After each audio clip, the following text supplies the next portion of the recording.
Hello दोस्तों, आज की हमारी कहानी माँ की ममता की कहानी है। जिस माँ ने अपनी सारी खुशियाँ कुर्बान कर दी अपने बेटे को सफलता के शिखर पर पहुँचाने के लिए, और सफलता के शिखर पर पहुँचाया जहाँ से उस बेटे को अपनी माँ के बलिदान का एक पल भी याद नहीं आया। माँ के बारे में हमारे धार्मिक ग्रंथों में भी लिखा है कि भगवान कृष्ण जब वृंदावन से मथुरा जाते थे तो अपनी माँ को याद करके बहुत दुखी होते थे, क्योंकि जो प्रेम उन्हें माता यशोदा से मिला वह प्रेम उन्हें माता देवकी से कभी नहीं मिला। दोस्तों, माँ का प्यार क्या होता है, आइए जानते हैं माँ की इस दर्द भरी कहानी से। अब हम अपनी कहानी पर आते हैं कि माँ की ममता की कहानी तुम्हें सुनाती हूँ। बात प्राचीन काल की है। एक गांव में एक परिवार सुख से अपना जीवन व्यतीत कर रहा था। उस परिवार में केवल पति पत्नी थे। समय बीतता गया, उनके घर में कोई बच्चा पैदा नहीं हुआ, इसलिए हमेशा पति और पत्नी दुखी रहते थे।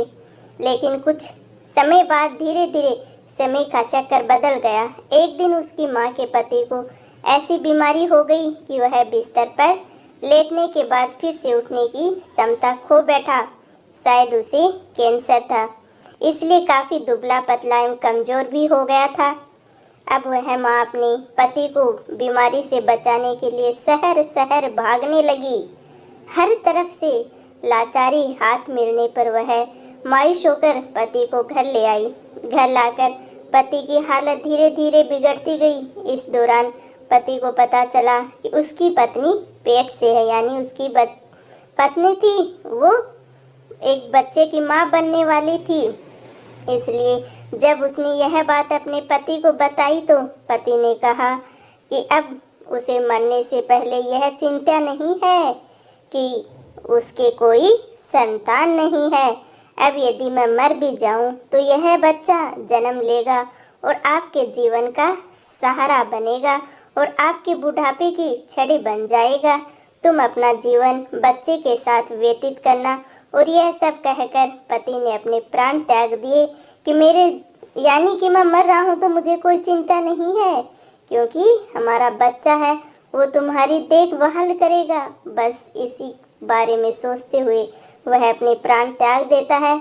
पत्नी ने पति का अंतिम संस्कार किया, लेकिन उसके मन में बहुत दुख था। लेकिन यह कहकर उसने अपने मन को थोड़ा सा आश्वस्त कर लिया कि उसके पति का प्यार, उसके गर्भ में एक छोटा सा बच्चा एक दिन इस दुनिया में जन्म लेगा। बस यही सब बातें सोचकर अपने मन को संतुष्ट कर लेती थी, तसल्ली दे देती थी अपने मन को, और वह मेरे बुढ़ापे का सहारा बनेगा। अब धीरे धीरे समय बीतता गया दोस्तों, बच्चे के जन्म का समय आ गया।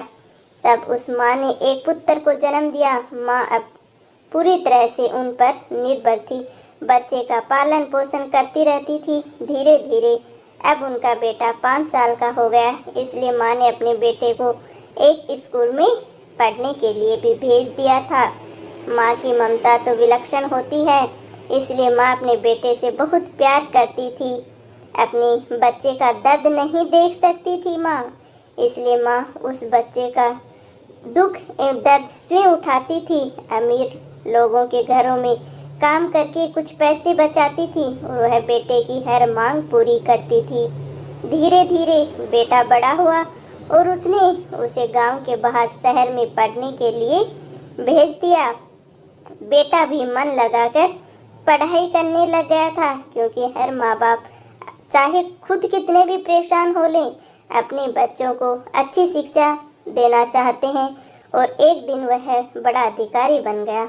जब माँ को इस बात का पता चला तो वह बहुत खुश हुई कि उसके जीवन के सभी संकट अब उसके बेटे द्वारा काट दिए जाएंगे। बेटा अब गांव से दूर रहने लगा और आत्मविश्वास से अपना काम भी करने लगा था। अब उसकी माँ गांव में अकेली रह गई थी दोस्तों। धीरे धीरे समय बीतता गया।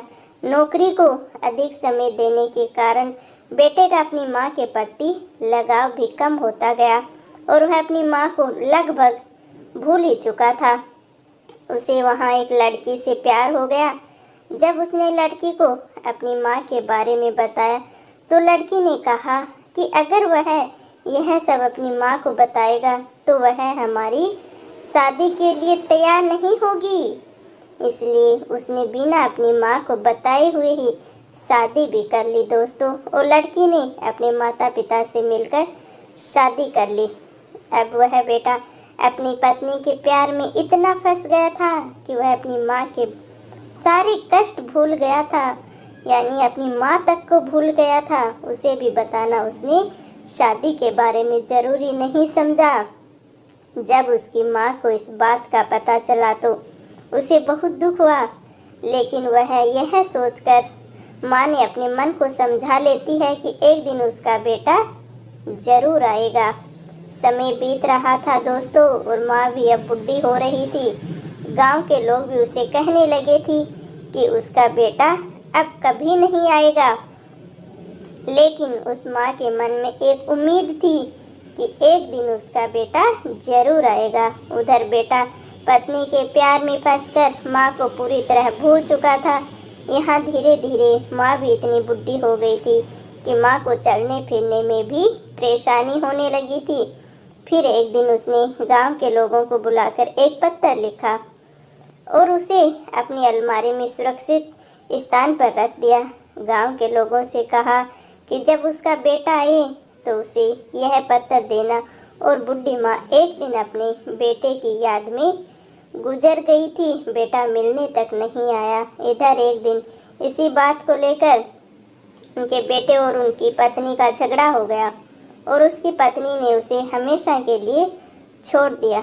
अब बेटे को अपनी माँ की याद आई और एक दिन वह गांव आया अपनी माँ से मिलने के लिए। उस समय माँ तो थी नहीं। गांव में आकर उसे पता चला कि उसकी माँ अब इस दुनिया में ही नहीं रही है। लोगों ने उसे बहुत बुरा भला भी कहा कि तेरी याद में तेरी माँ मर गई है, तू मिलने तक नहीं आया, तुम्हारे नाम की एक चिट्ठी रह गई है। बेटे ने जब वह चिट्ठी खोल कर देखी तो उस चिट्ठी में माँ ने उस दर्द भरे जीवन का सारा दर्द लिख दिया था अपने बेटे के लिए। और अंत में लिखा था कि बेटा, अगर मेरे कारण से आपके पारिवारिक जीवन में कोई बाधा आती है तो मैं जीवन भर आपसे अलग रहूंगी। अब बेटे को अपनी माँ के प्यार का एहसास हुआ और उसने अपनी गलती का पश्चाताप भी किया कि कैसे माँ का साथ जीवन में अनमोल होता है, क्योंकि माँ का प्यार स्वार्थ रहित होता है दोस्तों। एक माँ है, बाप ही होते हैं जो बिना स्वार्थ के इतना प्यार करते हैं कि उसका कोई मोल नहीं है।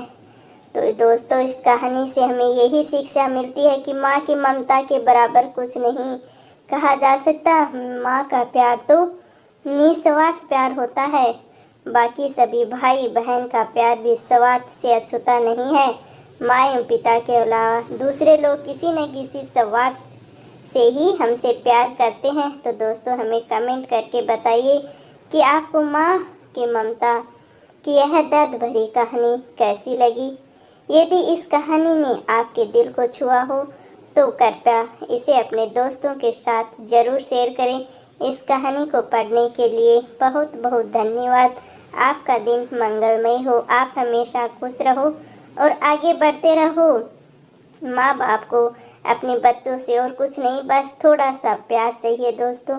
समय निकाल कर जो माँ बाप हमारे लिए इतना कुछ करते हैं, थोड़ा सा समय उनके लिए भी निकालना ताकि उनको खुशी मिले। और उनको कुछ नहीं चाहिए, बस उन्हें तो वो खुशी चाहिए।